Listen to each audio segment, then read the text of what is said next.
And President Biden said, we will hunt you, we will find you, we will never forget, we will never forgive, we will punish you.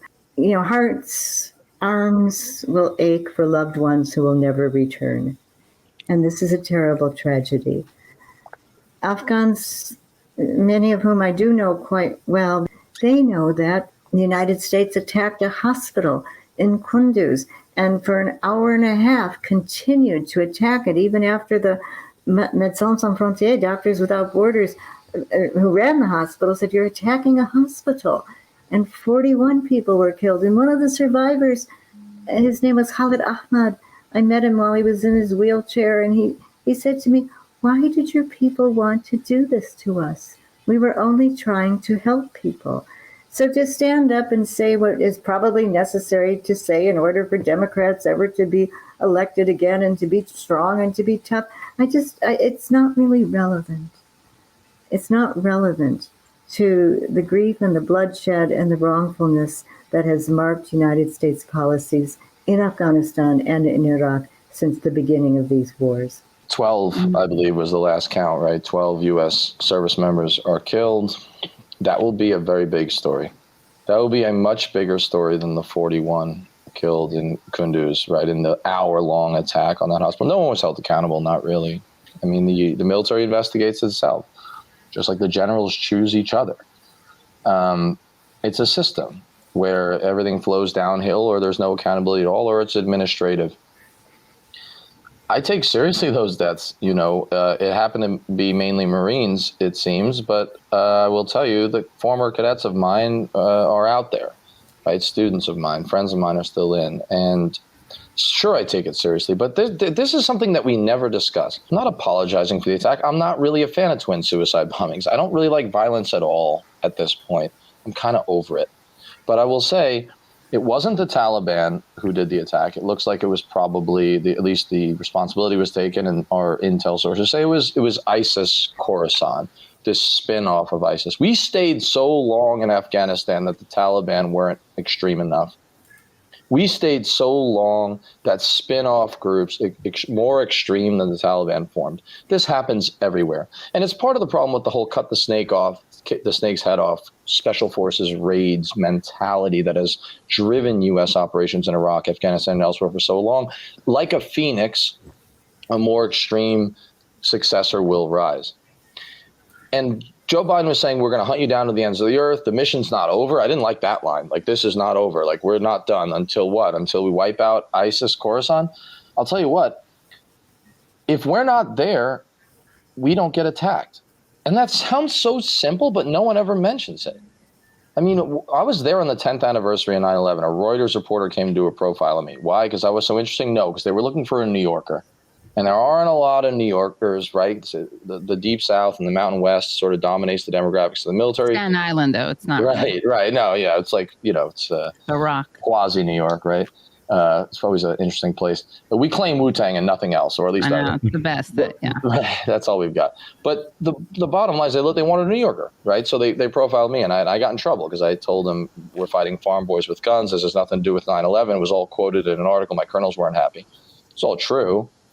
But the point is, I was already saying, if we're not here, we don't have to fight these rural villagers who are resisting us, whether they call themselves Taliban or call themselves whatever, as long as we're at the airport, as long as we're in these places. And maybe now we got to get people out and all that, but if we don't understand the context that we fuel resistance by our militarized presence, then that doesn't take the responsibility off people who did these bombings, because they're not just going to kill Americans, they're going to kill anybody in the area.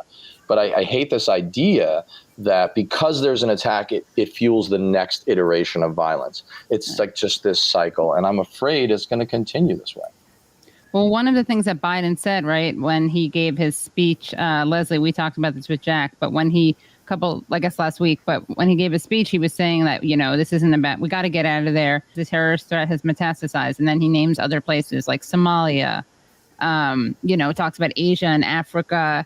How much is this also about, diversifying our military industrial complex portfolio? I'll just start there really quick, just because I write a lot about this.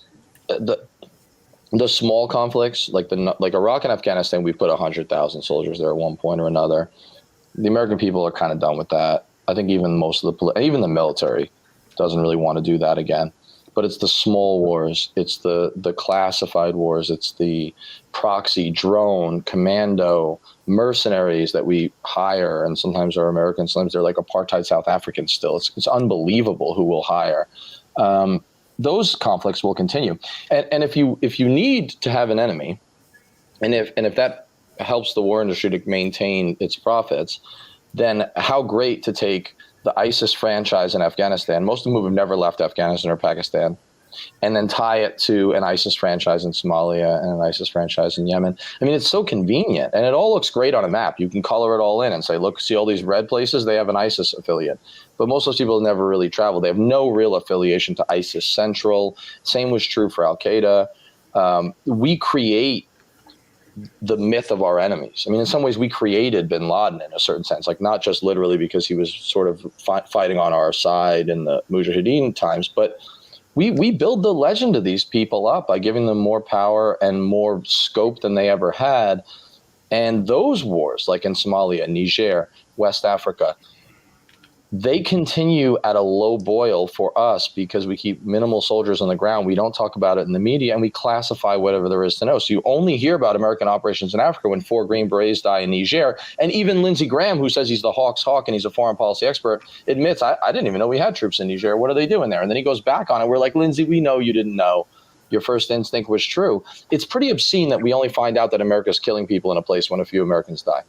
Right. That scares me. And so I think it's what worries me is that Biden's going to take what happened here in Afghanistan and tie it to a worldwide ISIS network that in many ways is completely fabricated, and it's a mirage. And we should also, I think, remember that in June of this year, the United States Air Force asked for $10 billion, and they'll get it.